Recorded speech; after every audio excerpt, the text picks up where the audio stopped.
السلام علیکم۔ آج پیر ہے ستمبر کی 4 تاریخ۔ پاکستان میں اس وقت شام کے 7، بھارت میں 7:30 اور یہاں ہمارے اسٹوڈیوز کی گھڑیوں میں صبح کے 10 بج رہے ہیں۔ وائس آف امریکہ واشنگٹن کی اردو سروس سے میں ہوں خالد حمید، خبروں کے ایک بلیٹن کے ساتھ۔ پاکستان میں قدرتی آفات سے نمٹنے والے ادارے NDMA نے رواں برس جون سے اب تک مانسون بارشوں سے ہونے والی تباہی کی تفصیلات جاری کر دی ہیں۔ رپورٹ کے مطابق مانسون کے دوران 215 افراد ہلاک اور 300 سے زائد زخمی ہو چکے ہیں۔ 5700 سے زائد مکانات جزوی طور پر یا مکمل طور پر تباہ ہوئے، جن میں سب سے زیادہ مکانات بلوچستان میں متاثر ہوئے ہیں۔ رپورٹ کے مطابق دریائے ستلج میں سیلاب کے باعث پنجاب کے 7 اضلاع متاثر ہوئے ہیں اور اس دوران 5 لاکھ سے زائد افراد کو محفوظ مقامات پر منتقل کیا گیا ہے۔ پاکستان کے نگراں وزیر اعظم انوار الحق کاکڑ نے کہا ہے کہ نگراں حکومت پر جتنی بھی تنقید ہو اسے اس کی پرواہ نہیں ہے۔ اس کی نیت درست ہے اور کوشش ہے کہ ملک کے مجموعی معاشرتی اور سیاسی ڈھانچے کو درست کیا جا سکے۔ نجی نشریاتی ادارے جیو نیوز کو دیے گئے ایک انٹرویو میں انوار الحق کاکڑ نے کہا ہے کہ سپریم کورٹ نے اگر فیصلہ دیا کہ 90 دن میں انتخابات کرانے ہیں تو نگراں حکومت عدالتی فیصلے کی تابع ہے، اسے اس پر عمل درآمد کرنا ہوگا۔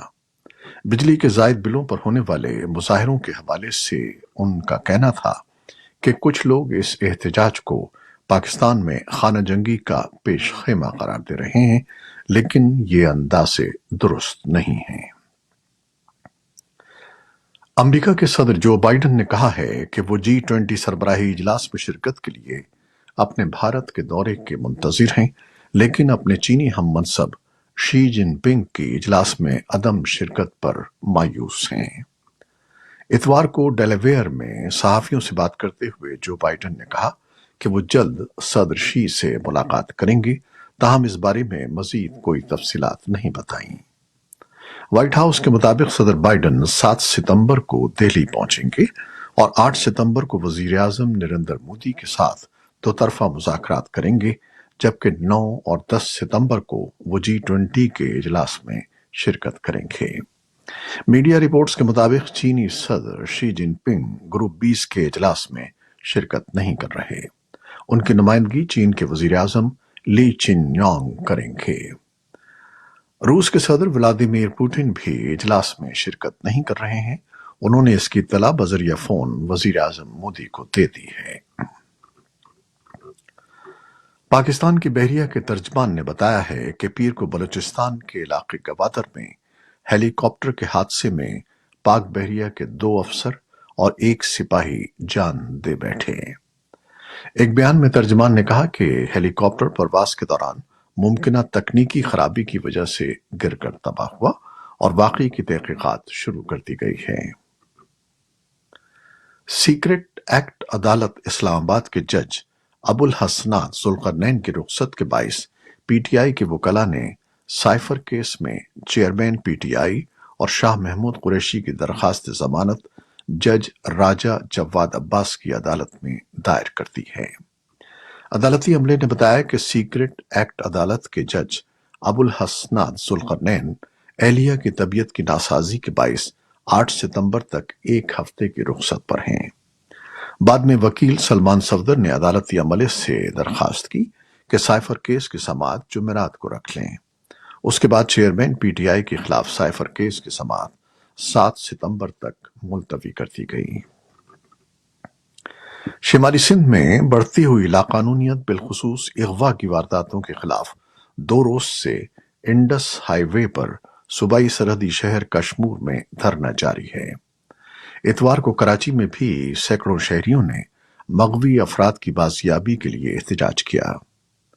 نگراں وزیر داخلہ بریگیڈیئر ریٹائرڈ حارث نواز نے میڈیا کو بتایا کہ پولیس ڈاکوؤں کے خلاف سخت کارروائی کر رہی ہے اور یرغمالیوں کو بہت جلد بازیاب کر کے ان کے پیاروں کے حوالے کر دیا جائے گا۔ مظاہرین نے ان یقین دہانیوں کے باوجود بھی اپنا احتجاج ختم نہیں کیا۔ جرمنی کے شہر کولون میں افغان خواتین اور انسانی حقوق کے کارکنوں کے ایک گروپ کی بھوک ہڑتال کے چوتھے دن منتظمین نے کہا کہ مظاہرین کی صحت کی حالت خراب ہوتی جا رہی ہے۔ بھوک ہڑتال کے منتظمین اور دھرنے کے منتظمین میں سے ایک تمنا پرانی نے اپنی ایکس پیج میں کہا کہ ہڑتال 12 ستمبر تک جاری رہے گی، چاہے اس میں ان کی جان ہی کیوں نہ چلی جائے۔ مظاہرین کا مطالبہ ہے کہ خواتین کے حقوق بحال کیے جائیں، جیلوں سے سیاسی قیدیوں کو رہا کیا جائے، طالبان حکام کے بیرون ملک دوروں پر پابندی لگائی جائے اور طالبان کی مالی امداد میں کٹوتی کی جائے۔ بھارت کی ریاست کرناٹک کے شموگا ضلع کے ایک سرکاری اسکول کی ایک خاتون ٹیچر منجولا دیوی نے 2 مسلم بچوں سے مبینہ طور پر کہا تھا کہ وہ پاکستان چلے جائیں۔ بچوں کے والدین اور ایک سیاستدان کی جانب سے پولیس اور محکمہ تعلیم میں شکایت درج کیے جانے کے بعد ٹیچر کا تبادلہ کر دیا گیا ہے اور اس معاملے کی جانچ شروع کر دی گئی ہے۔ اس سے قبل بھی ایسے واقعات کی اطلاعات ملی ہیں۔ انسانی حقوق کے کارکنوں اور تعلیمی تنظیموں کی جانب سے اسکولوں میں پیش آنے والے ان واقعات کی مذمت کی جا رہی ہے اور حکومت سے ایسے لوگوں کے خلاف سخت کارروائی کا مطالبہ کیا جا رہا ہے۔ جنوب مشرقی ایشیائی ممالک کی تنظیم آسیان کا اجلاس منگل کو انڈونیشیا کے دارالحکومت جاکارتا میں سخت سیکیورٹی میں شروع ہوگا۔ انڈونیشیا کے میزبان صدر جوکو ویدودو کی قیادت میں جنوب مشرقی ایشیائی رہنما اس سال کے آخری سربراہی اجلاس کے لیے جمع ہو رہے ہیں۔ وہ ایسے منقسم مسائل میں گھرے ہوئے ہیں جن کا کوئی حل نظر نہیں آ رہا۔ ان میں میانمار کی مہلک خانہ جنگی، بحیرہ جنوبی چین کے نئے تنازعات اور امریکہ اور چین کی مخاصمت شامل ہیں۔ صدر جو بائیڈن کی عدم موجودگی بھی 10 ریاستی بلاک کے اتحاد کے لیے ایک دھچکا ہے۔ آسیان کے سربراہان اپنی بات چیت کے بعد بدھ سے جمعرات تک ایشیائی اور مغربی ہم منصبوں سے ملاقات کریں گے، جس میں وسیع امور پر بات چیت کی جائے گی۔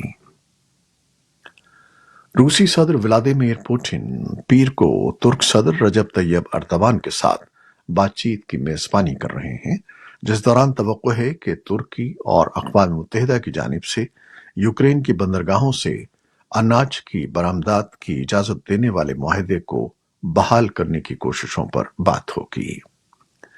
روس نے جولائی میں اس معاہدے سے دستبرداری اختیار کرتے ہوئے شکایت کی تھی کہ خوراک اور کھاد کی روسی برآمدات میں حائل رکاوٹوں کو دور کرنے والے وعدے میں متوازی معاہدے کو پورا نہیں کیا گیا۔ ادھر روس کی وزارت دفاع نے پیر کو کہا کہ اس کی افواج نے بحیرہ اسود کے شمال مغربی حصے میں یوکرین کی 4 تیز رفتار فوجی کشتیوں کو تباہ کر دیا۔ ٹیلی گرام پوسٹ میں روسی وزارت نے کہا کشتیاں یوکرین کے فوجیوں کو لے کر کرائمیا کے ساحل کی طرف جا رہی تھیں۔ ادھر یوکرین کے اوڈیشا ریجن کے گورنر اولیہ کیپر نے ٹیلی گرام پر کہا کہ یوکرین کے فضائی دفاع نے 17 روسی ڈرونز مار گرائے ہیں۔ یوکرین کے وزیر دفاع اولیکسی ریزنکوف اپنے عہدے سے مستعفی ہو گئے ہیں۔ ریزنکوف کے استعفے کو روس کے حملے کے بعد یوکرین کی دفاعی انتظامیہ میں سب سے بڑی تبدیلی قرار دیا جا رہا ہے۔ اس سے قبل اتوار کو یوکرین کے صدر ولادیمیر زیلنسکی نے اعلان کیا تھا کہ وہ وزارت دفاع کے لیے اسٹیٹ پراپرٹی فنڈ کے سربراہ رستم امروف کا نام تجویز کر رہے ہیں۔ یوکرینی پارلیمنٹ سے منظوری حاصل ہونے کے بعد رستم امروف یوکرین کے پہلے مسلمان وزیر دفاع ہوں گے۔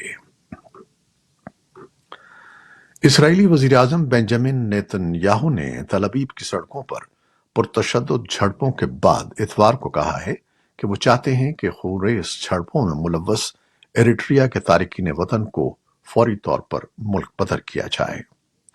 وزیر اعظم نے کہا کہ انہوں نے تمام افریقی تارکین وطن کو اسرائیل سے نکالنے کے منصوبے پر کام کرنے کا بھی حکم دے دیا ہے۔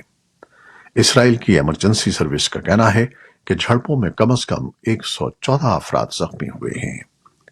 ایجنسی فرانس پریس کی رپورٹ کے مطابق پولیس نے مظاہرین کے خلاف براہ راست فائرنگ کا استعمال کیا